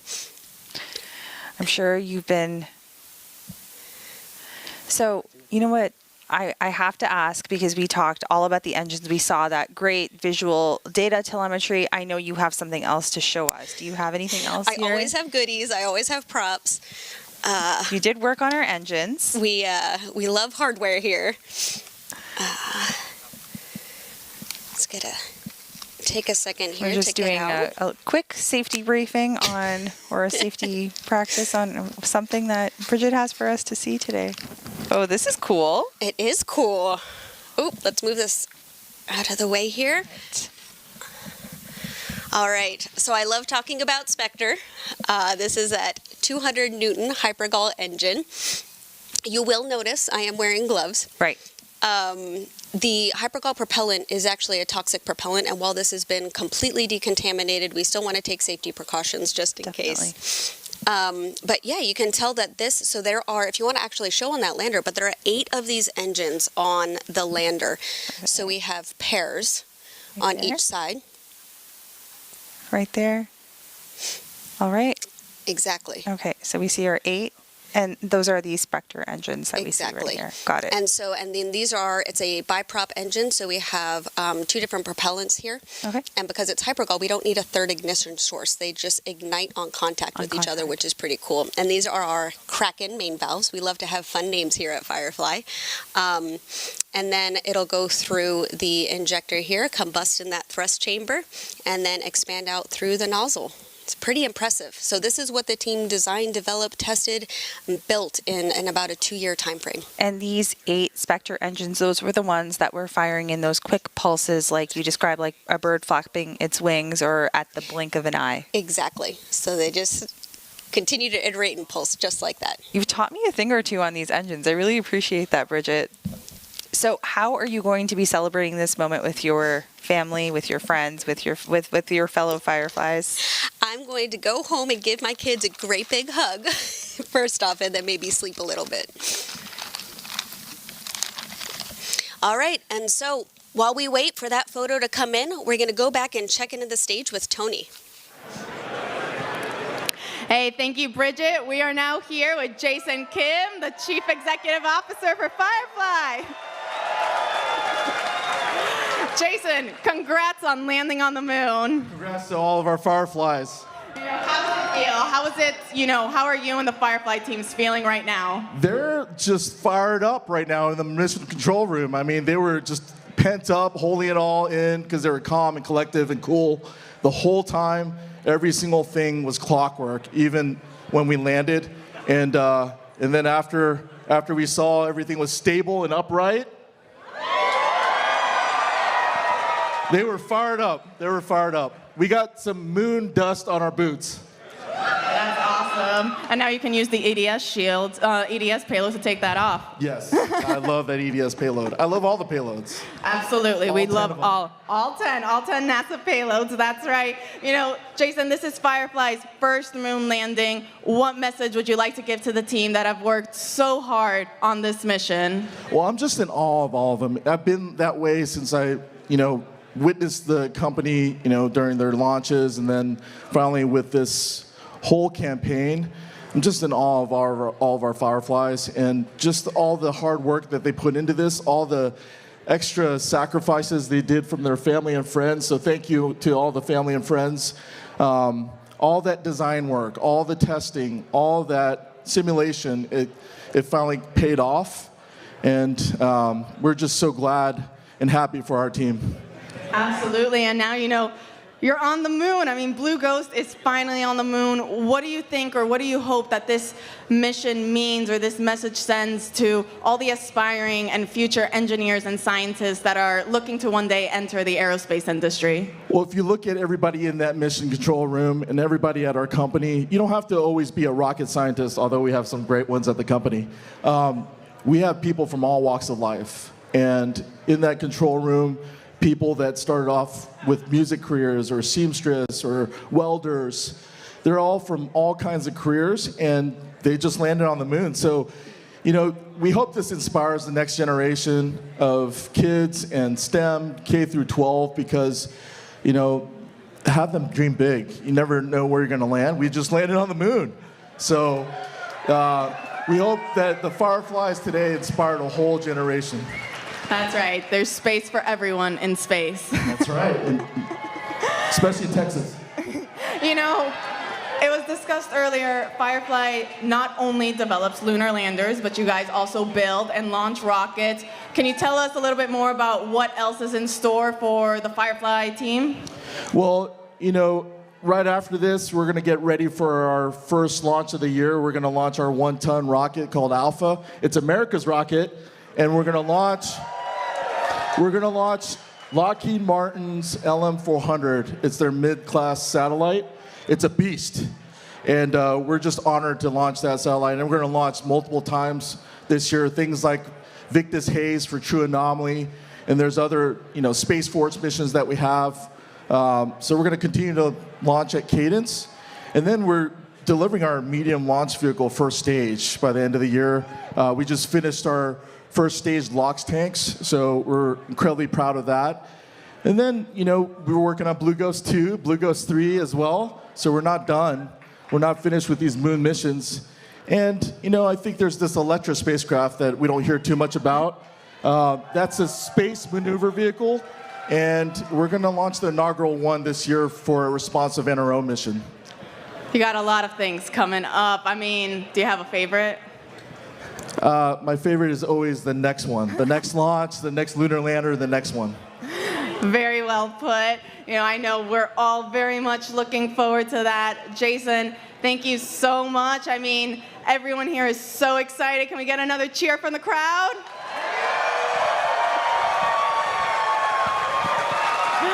Awesome.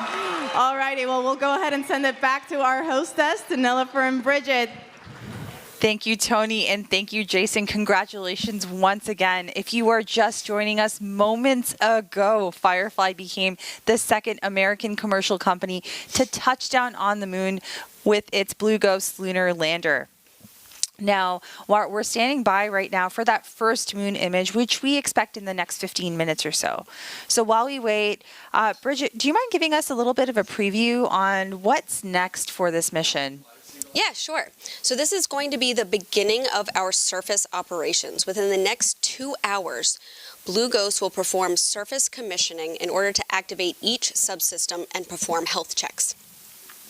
We'll also deploy and calibrate that X-band antenna that we spoke about earlier. That's going to increase our bandwidth and begin downlinking HD imagery and video. And then following surface commissioning, we're going to begin those 14 days of the payload operations. Great. So that includes deploying that surface access arm with the lunar planet vac sample, that little vacuum to collect some samples. Right up there, you can see on the screen. And then Blue Ghost is also going to deploy 4 tethered lunar magnetotelluric sounder electrodes, or LMS, on the lunar surface, in addition to a mast on Blue Ghost's top deck, which stands 2 meters above the lander to help study the deep interior of the moon. We'll also begin subsurface drilling operations with the Lister payload that remains attached to Blue Ghost. So that will be really great. And after the first image, there's a lot more to come from over the 14 days of surface operations, literally. There's that solar eclipse that the team expects to capture on March 14th, where the Earth blocks the sun from the moon's surface. And then we also have a few days later to capture that lunar sunset we discussed early on in the broadcast, but that is expected on March 16th, where it will verify that dust levitation phenomenon that was seen at the last Apollo, when the last Apollo astronauts were on the moon during Apollo 17. Exactly. And so finally, Blue Ghost is expected to operate for some hours into the lunar night as well. So it means that there's still so much to look forward to during this mission. I'm really excited. Me too. And so while we continue to stand by for that first moon image, we're going to go ahead and check back in with Ray, who was just in the Mission Operations Center with the Firefly team during that impressive landing. Hey, thank you, Bridget. Joining us once again is Ray Allensworth, Firefly Spacecraft Program Director. Ray, I mean, how you feeling? What an awesome time. Oh my God, we did it! That's amazing! My heart's beating so fast. I know, I can see that. It's so exciting. Yeah. You know, you were just in Firefly's Mission Operations Center. Can you tell us how everyone was feeling in that moment, what it was like?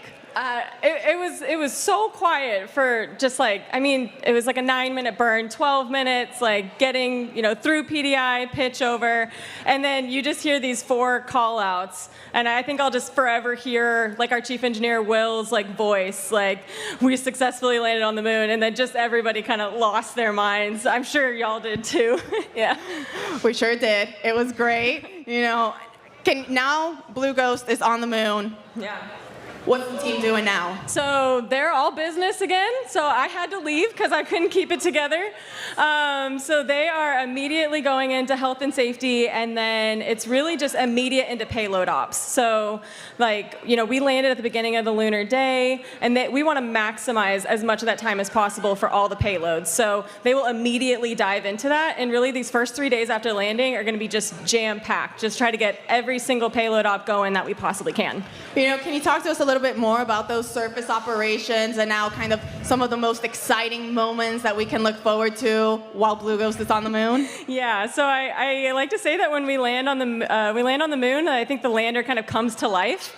The Lister drill will go down, the surface access arm will deploy, we'll have probes coming off the side of the lander, so a lot of different payload ops, but there's also a couple other phenomena that we'll see on the surface. So we will witness an eclipse while we're on the surface, and then at sunset we expect to see this kind of phenomena where the dust levitates off the surface. So that we'll try to, we will photograph and video all of that. That is so cool. When it was being discussed earlier, that lunar sunset, I think we were all like, wait, what? What are we going to be looking at? Exactly. Yeah. No, I love that. This, as was mentioned, isn't going to be the only lunar mission for Firefly. Can you tell us a little bit more about the upcoming ones, what we can expect, how those will look? Yeah, absolutely. So Blue Ghost Mission 2 is well underway. We're moving into the integration phase of that mission. That mission is really special because it's not just a lander, but it's also our Electra vehicle that's going with it. So that'll help get it to lunar orbit. And then once we deploy Blue Ghost in one of our NASA payloads, that will actually act as a comms relay.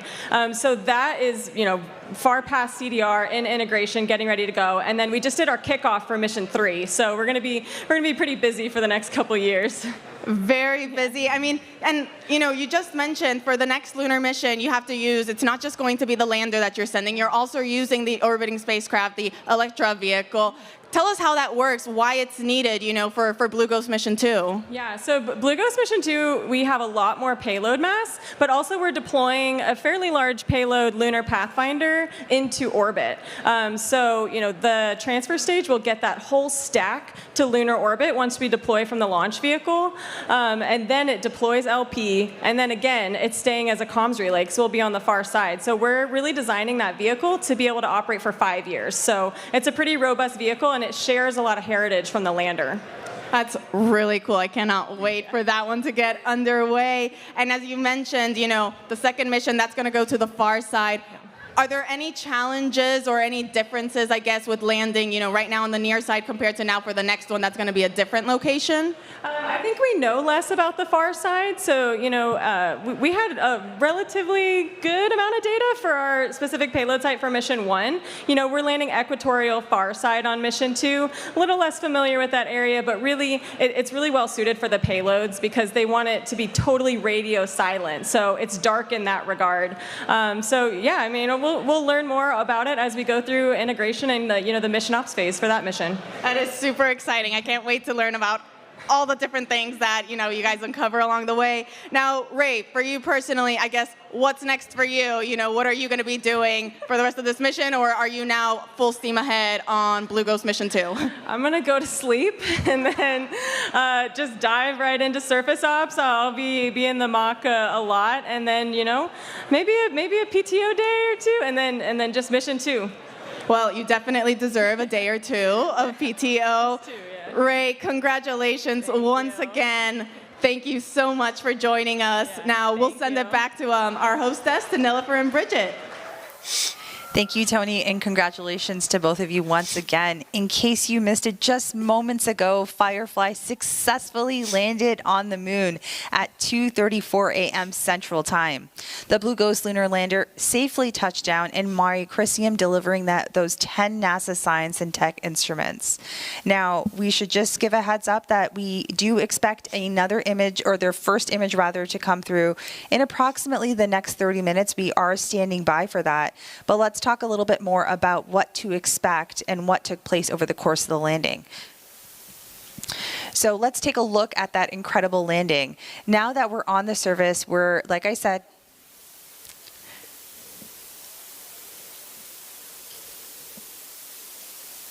Payload verify 49.4. Copy. Verified. 11 meters up.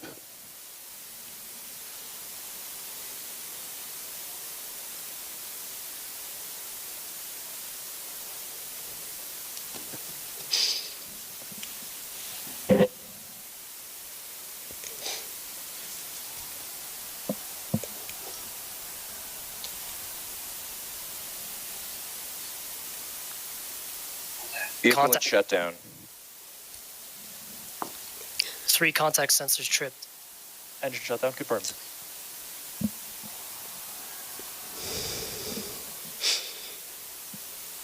Power's nominal vehicle is charging. IMU reports lunar gravity, and it is stable.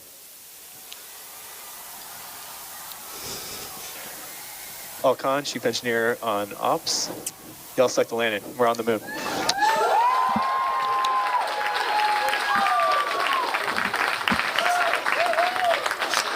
Firefly Aerospace just became the first commercial company in history to complete a fully successful moon landing.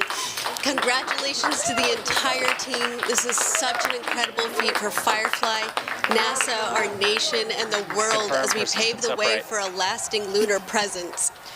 Congratulations, Bridget. And to our Firefly. So now we're on the surface and we're standing by, as I mentioned, for that first image, which should be ready in just some moments.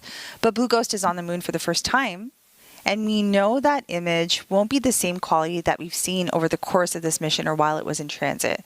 And that's because she's just getting settled in her new home and getting all of the comms and things sorted out. Teams have been working towards this moment and will continue to stand by as we anticipate that image. We also want to check back in with Tony, who's with Chris Culbert. Tony? Thank Thank you, Nilofer. Joining me is Chris Colbert, manager for NASA's Commercial Lunar Payload Services Initiative. Chris, I mean, what a time to be alive. Woo! We did it!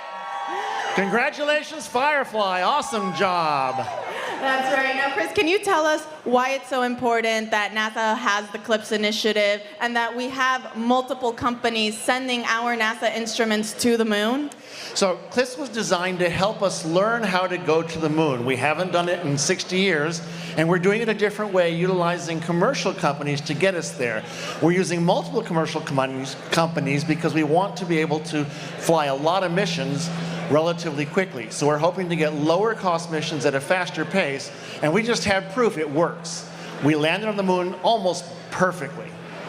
That's right. You know, and speaking of the moon, I guess, why the moon specifically? Like, why was that location chosen for CLIPS as opposed to any other location in the universe? Well, let's start with the first part is because the moon is close. It's relatively easy to get to. We can get to it in just a few days. But it's also a key part of the Moon to Mars strategy for the agency. The Artemis program and getting humans back to the moon and on to Mars. Starting here with the smaller landers and letting us learn about the moon is a big part of what CLIPS is for. You know, on that note, do you think then that CLIPS could one day expand to cover other destinations like Mars?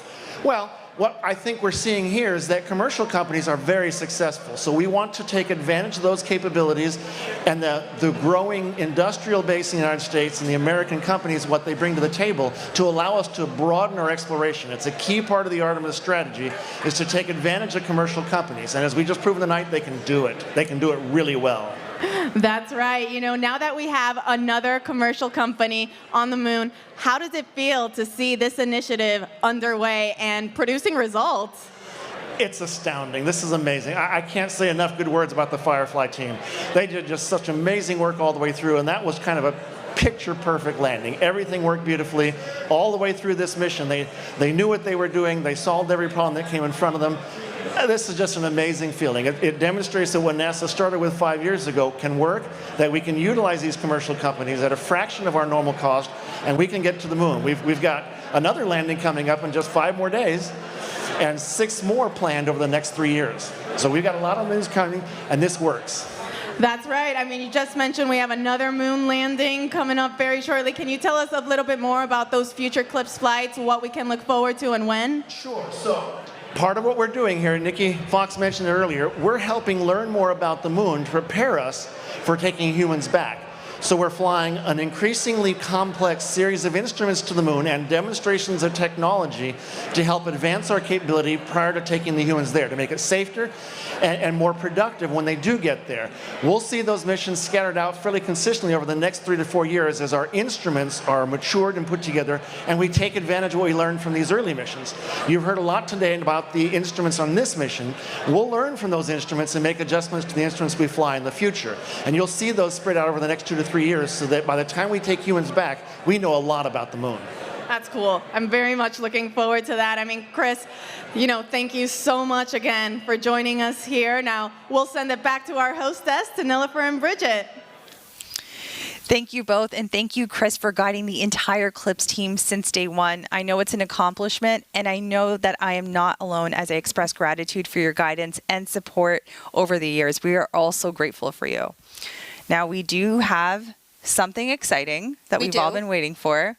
Do you want to tease the audience a little bit more, or what do you think? Well, we have that lunar image ready. Do we? Let's go ahead and share that with the team here. All right, you're seeing it here first. Look at that view. I'm feeling a little bit emotional, and I'm feeling over the moon. Now, when I look up at the moon from down here, I will always remember this exact moment and the fact that Blue Ghost Mission 1 is in the northeast region in Mare Crisium. What an incredible sight. Bridget, can you tell us what we're looking at right now? Yeah, so this will be one of those cameras on the lunar lander. We're looking at that lunar surface, so you can see the various features of that regolith, the crater, some rocks, and that vision navigation system did such a phenomenal job finding what looks like a relatively flat surface for us to land on. And then obviously you can see some portion of our lander in that image as well. Now, this is that low quality image we anticipated, but Firefly expects to share more imagery and insights at the upcoming news briefing. That's right. We'll get that X-band imagery, and then we'll actually also be able to get that video from landing. Now, before we get ready to wrap, what else is next for Firefly, Bridget? In the coming weeks, Firefly is scheduled to launch Lockheed Martin's LM-400 satellite on our next Alpha rocket. The Firefly team is also gearing up for our next mission to the moon in 2026, and that mission is part of another NASA CLPS task order. But this time we're going to utilize a 2-stage spacecraft configuration with Firefly's Blue Ghost lander with a stacked Elytra orbital vehicle to support operations in lunar orbit and on the far side of that moon. To learn more about the rest of Firefly's upcoming missions, you guys can always check out fireflyspace.com/missions. And I know NASA has a lot coming down the pipeline, too. What do y'all have in store for us? We do. We are busy. So CLPS continues to be an example of how NASA is enabling commercial services at the moon to support long-term lunar exploration. We have more CLPS deliveries that are planned through 2028, and the next CLPS lunar landing is coming up. Intuitive Machines' IM-2 mission is just days away to landing on the moon on March 6th at Mons Montal, which is near the moon's south pole, which you can follow on all of our NASA channels. On top of the next moon landing, we also have a launch. We're launching 2 new NASA science missions together in the coming days. NASA's newest space telescope, SphereX, and its rideshare Punch will lift off from Vandenberg Space Force Base in California. Now, then after that, we do have the launch of Crew 10 to the International Space Station, which is targeting no earlier than March 12th, as well as the return of Crew 9 shortly after. And beyond that, there's Artemis 2, the first crewed mission of the Orion spacecraft and Space Launch System rocket, which is scheduled for no later than April 2026. Bridget, it's been a privilege to sit next to you as we go through this historic moment, and we are looking forward to that all-important data that Blue Ghost will gather from the lunar surface. So thank you so much for joining us for this joint moon landing coverage of Firefly's Blue Ghost Mission 1, which delivered 10 NASA instruments to the northeast region of the near side of the moon. And that's going to be a wrap for us tonight. We are incredibly proud of what this team has accomplished today. We want to thank you all for joining us. Be sure to tune into the joint Firefly and NASA press conference that's set to begin at 4:30 a.m. Central or 5:30 a.m. Eastern on NASA Plus and Firefly YouTube. We do plan to share our HD imagery we talked about and that descent video during that time. And we'll also provide more in-depth updates on the mission ahead.